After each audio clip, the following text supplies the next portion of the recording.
You don't need college to learn stuff, okay? Everything is available basically for free.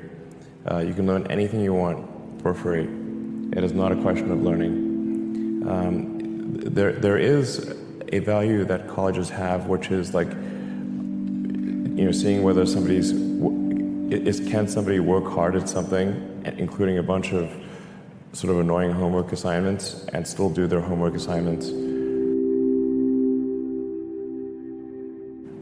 And kind of soldier through and get it done. That's like the main value of college. And then also, if you probably want to hang around with a bunch of people your own age for a while instead of going right into the workforce. So I think colleges are basically for fun and to prove you can do your chores, but they're not for learning. How did the Wharton degree help? I think a business degree teaches you a lot of the terminology. It introduces you to concepts that you would otherwise, there's terminology, there's something to be said for that. It introduces you to concepts you would otherwise have to learn empirically. I think you can learn whatever you need to do to start a successful business, either in school or out of school.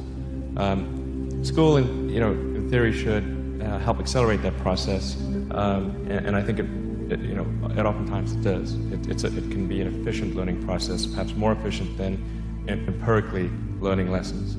But really, I think there are examples of successful entrepreneurs who never graduated high school, and there are those that have PhDs.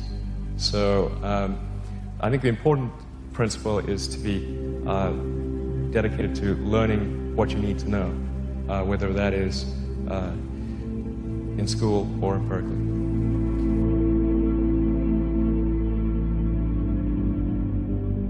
I want to make sure Tesla recruiting does not have anything that says requires university, because that's absurd.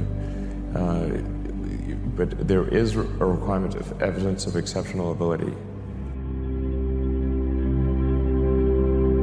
Like, you just can't, if you try to do something exceptional, you must have evidence of exceptional ability.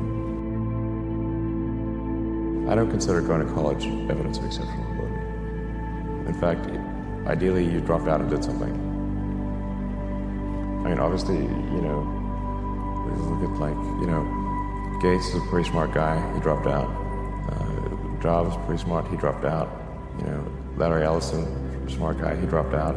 Like, obviously not needed.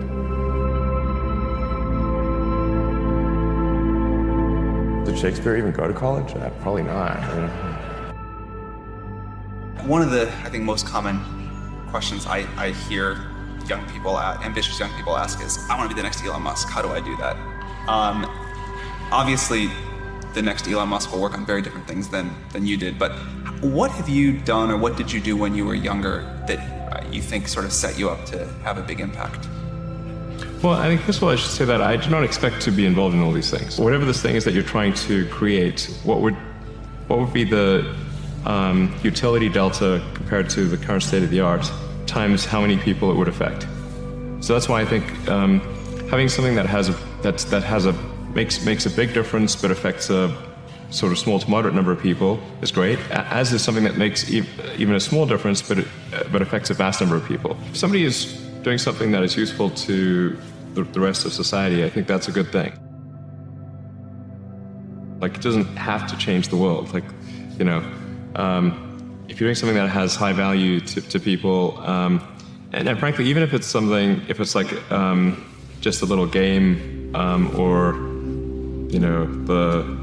some improvement in photo sharing or something, if it has a small amount of good for a large number of people, I think that's fine. Like, stuff doesn't need to be changed the world just to be good.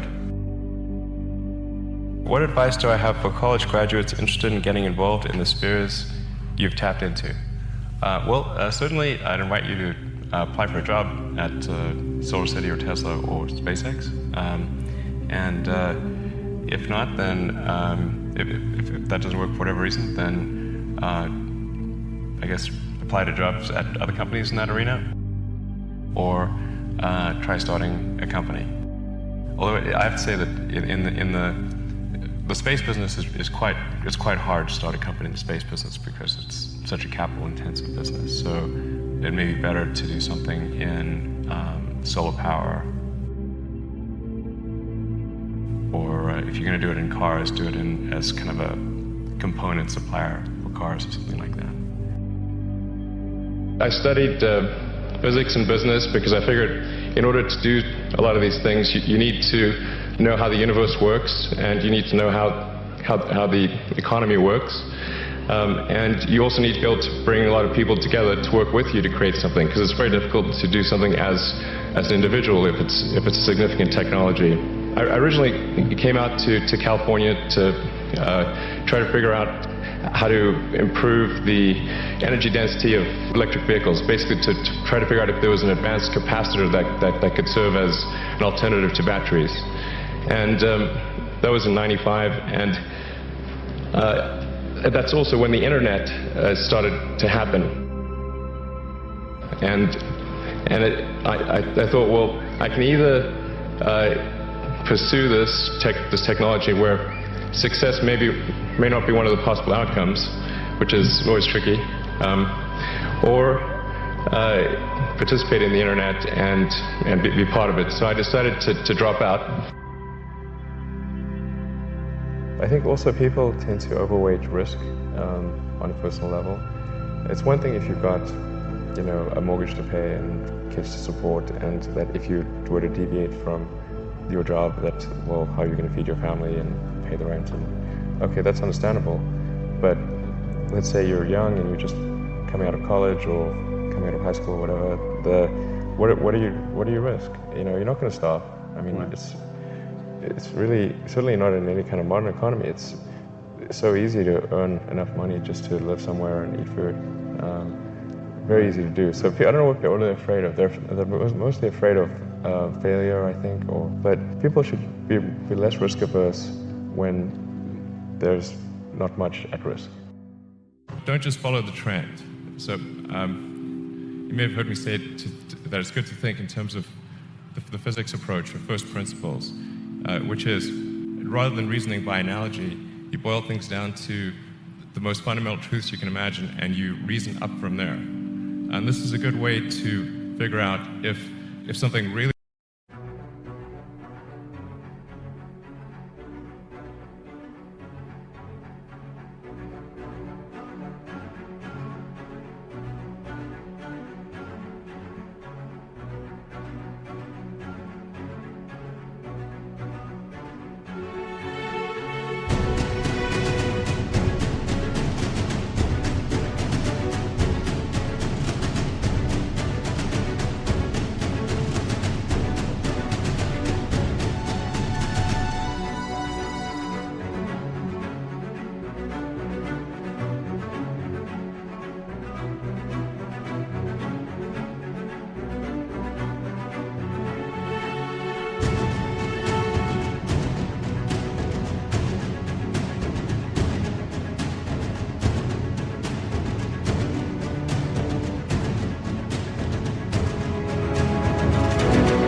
makes sense, or if it's just what everybody else is doing. It's hard to think that way. You can't think that way about everything. It takes a lot of effort. But if you're trying to do something new, it's the best way to think. And that framework was developed by physicists to figure out counterintuitive things like quantum mechanics. So it's really a powerful method. Now is the time to take risk. You don't have kids. As you get older, your obligations increase. And once you have a family, you start taking risks not just for yourself, but for your family as well. It gets much harder to do things that might not work out. So now is the time to do that before you have those obligations. So I would encourage you to take risks now. Do something bold. You won't regret it.